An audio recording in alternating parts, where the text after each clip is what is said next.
Right now, growing in a ditch near you, there might be a plant that once saved soldiers' lives when their medicine ran out. Nobody sells it. Nobody advertises it. And almost nobody remembers what it can do. This is the story of wild lettuce, a plant that quietly disappeared from medicine. Not because it stopped working, but because nobody could make money from it. Let's go back a very long way.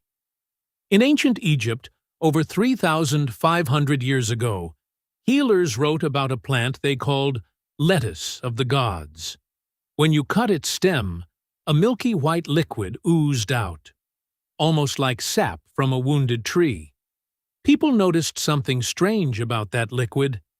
It eased pain and helped people sleep. So they started using it as medicine. The Greeks picked up on it too.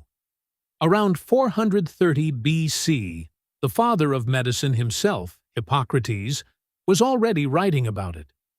A few centuries later, a Greek physician gave the plant a proper scientific name, bitter lettuce. And the name made sense because the sap was bitter and milky, just like a tiny drop of opium. In fact, when this sap dried, it turned into a brown, sticky resin that looked almost exactly like opium. That's why old doctors nicknamed it lettuce opium, poison lettuce, or great lettuce, depending on where you were in the world. It could dull pain, calm a cough, and help you sleep, without the addiction that came with real opium. And here's the funny part. Despite the nickname, the plant contains no opium at all. Not a trace. It just happens to work on some of the same pain pathways through a completely different chemistry. There's even a story about a Roman emperor and this plant. According to old herbal texts, Caesar Augustus himself credited wild lettuce infusions with saving his life during a serious illness. He was apparently so grateful that he had an altar and a statue built in the plant's honor. Whether or not that story is exactly true, it tells you something. This wasn't some obscure backyard weed. It was respected enough that an emperor supposedly worshipped it. Picture the plant itself. It grows tall, sometimes over 6 feet high. Some records even put it closer to 7 feet. With small yellow flowers clustered on top from midsummer into early fall. Its stem is often spotted purple, and its leaves have little spines running down the middle like a mild, leafy cactus. It's not rare or exotic. It grows wild along roads, in ditches, on riverbanks, and in any patch of disturbed ground almost everywhere in Europe, Asia, and eventually North America.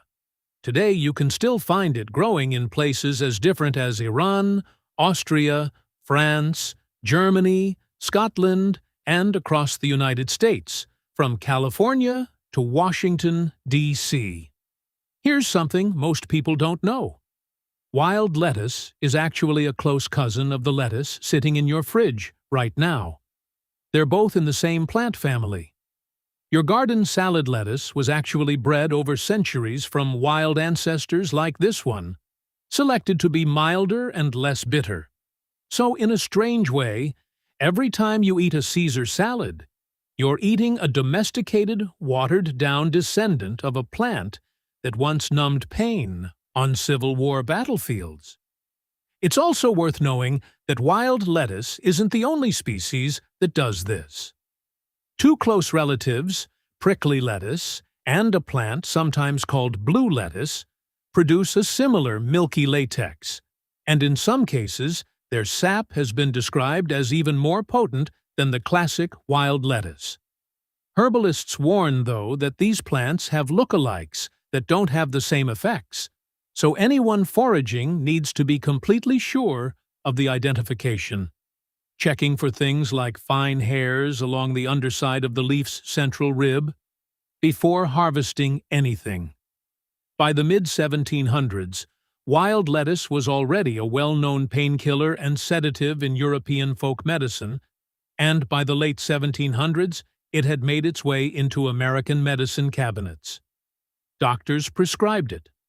Pharmacists sold it in bottles and lozenges, right next to morphine and opium. It wasn't some strange folk remedy. It was a normal, trusted medicine, used for a surprisingly long list of problems: coughs, whooping cough, anxiety, insomnia, painful menstrual cramps, swelling caused by fluid retention, and even jaundice. One old medical record even claims that nearly 24 patients suffering from severe fluid buildup were successfully treated using doses of wild lettuce extract. Then came a war that changed everything. In 1861, the American Civil War broke out. The Union Army had access to huge amounts of opium and morphine. Millions of pills and ounces of it. But the Confederate side didn't. The Union Navy blockaded southern ports, cutting off supply routes. By 1862, southern hospitals were completely out of morphine. Doctors had to perform amputations on soldiers who were fully awake, feeling everything. So Confederate doctors did something clever. They went outside and harvested wild lettuce growing along the roads. They cut the stems, collected the milky sap by hand, and dried it into a usable form. It wasn't as strong as morphine, but it was enough to dull the pain, calm the nerves, and let doctors operate. One Confederate surgeon even wrote that this simple roadside plant kept more soldiers alive than anything else they had. After the war ended, doctors noticed something important. Thousands of veterans who had used morphine and opium during the war came home addicted. The needle used to inject these drugs had just been invented, and by the 1870s, addiction to opiates had become a national problem. By the 1890s, roughly 1 out of every 200 Americans was addicted to opium-based drugs. But wild lettuce didn't cause that kind of addiction, and doctors in Poland decided to actually test this scientifically. Throughout the 1870s, they studied wild lettuce and opium side by side, treating patients with chronic pain, coughing, and insomnia. Their results were published in medical journals, and the conclusion was clear.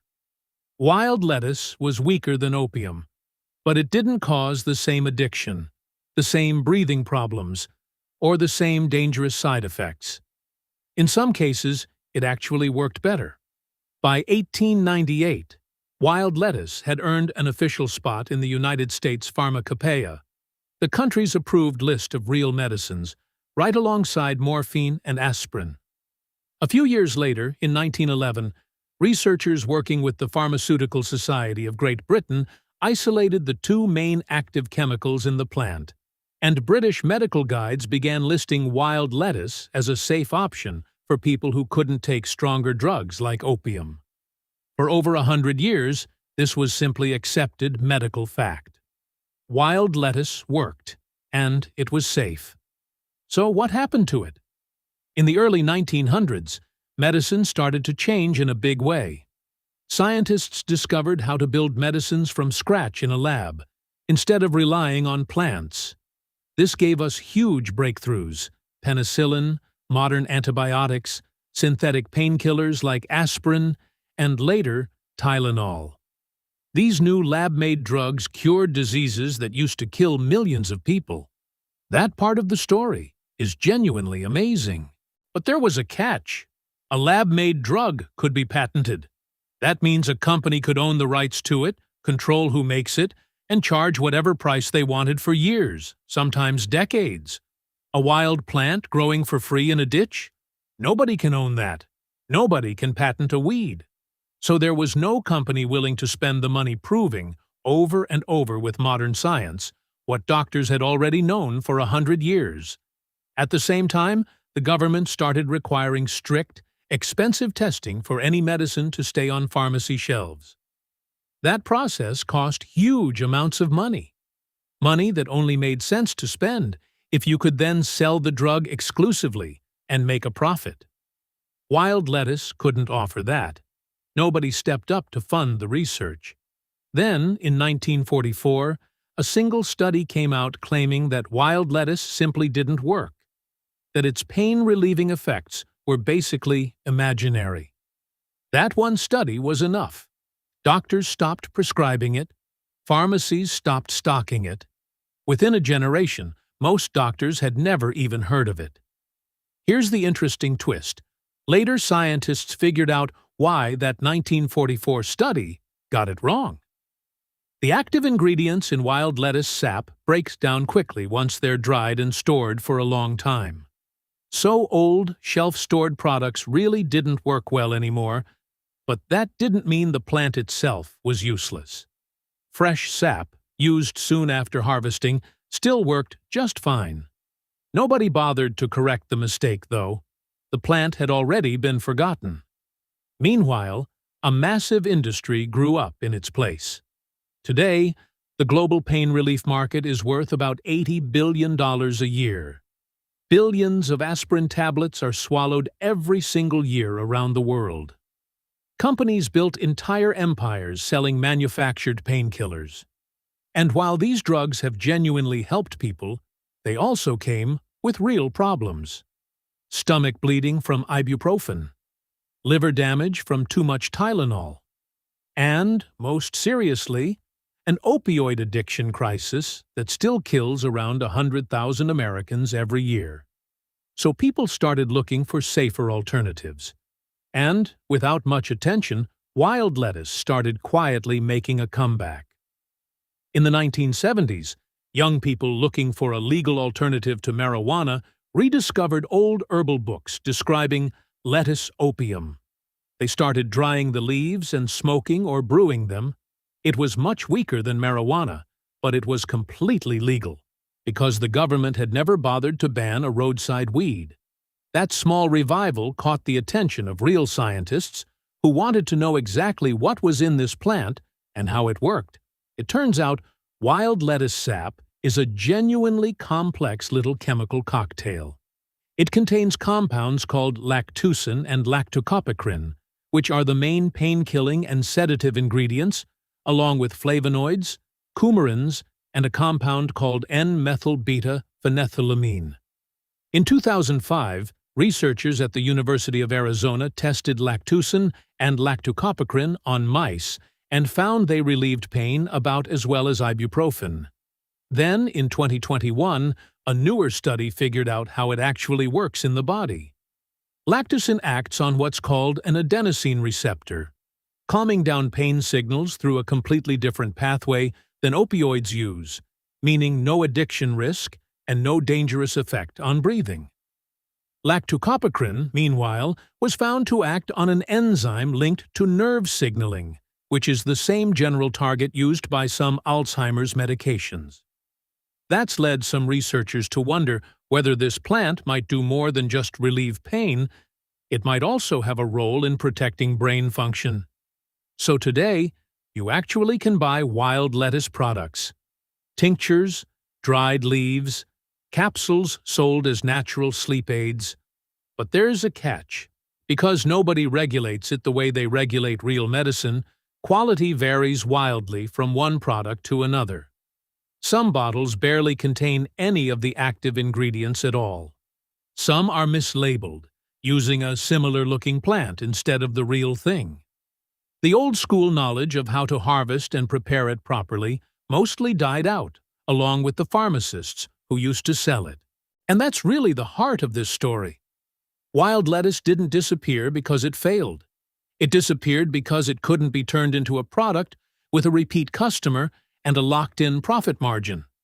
Modern medicine isn't only built around what heals people. It's also built around what can be patented, tested at enormous cost, and sold for years afterward.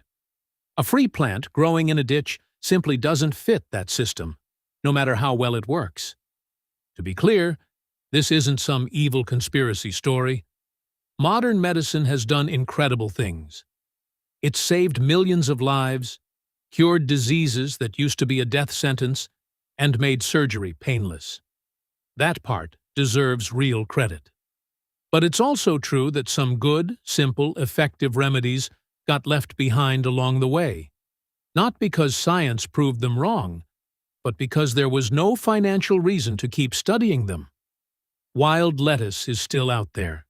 It's still growing along roadsides across the United States, Europe, and parts of the Middle East, usually blooming from July through early October.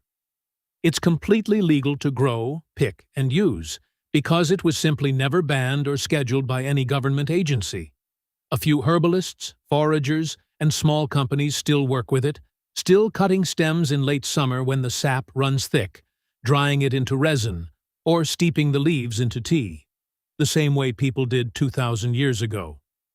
But mainstream medicine has mostly moved on, and most people alive today will walk right past it without ever knowing what it once did. Next time you're walking past a patch of weeds along the road, remember? One of them might be sitting there quietly, holding almost 2,000 years of medical history. A plant an emperor once thanked with a statue. A plant that kept soldiers alive when the medicine cabinet was empty, waiting for someone to notice it again. If you found this interesting, think about how many other simple, natural solutions might be sitting forgotten in plain sight. Not because they don't work, but because nobody found a way to sell them. If you found this story fascinating, you're going to love what we uncover here on Eden Vault. We explore forgotten plants, lost traditional knowledge, ancient growing methods, and the remarkable natural world hiding in plain sight. So if you enjoy discovering the stories behind plants that most people simply walk past, subscribe to Eden Vault, and turn on notifications so you don't miss the next one. And if this video taught you something you didn't know before, leave a comment below and tell us. Would you have recognized wild lettuce if you saw it growing by the roadside? Before you go, there's one important thing to keep in mind. This video is for educational and historical purposes only, and is not medical advice. The traditional uses and historical claims discussed here should not be taken as proof that wild lettuce can safely treat pain, insomnia, anxiety, or any other medical condition. Wild plants can be difficult to identify correctly, may have toxic lookalikes, and their effects and safety can vary depending on the species, preparation, dosage, and individual circumstances. Do not consume or use wild lettuce as a substitute for professional medical treatment, and always consult a qualified healthcare professional before using any plant medicinally. Never harvest a wild plant unless you are completely certain of its identification and safety. Thanks for watching Eden Vault. Until next time, keep looking a little closer at the natural world around you, because sometimes the most fascinating stories are growing right in plain sight.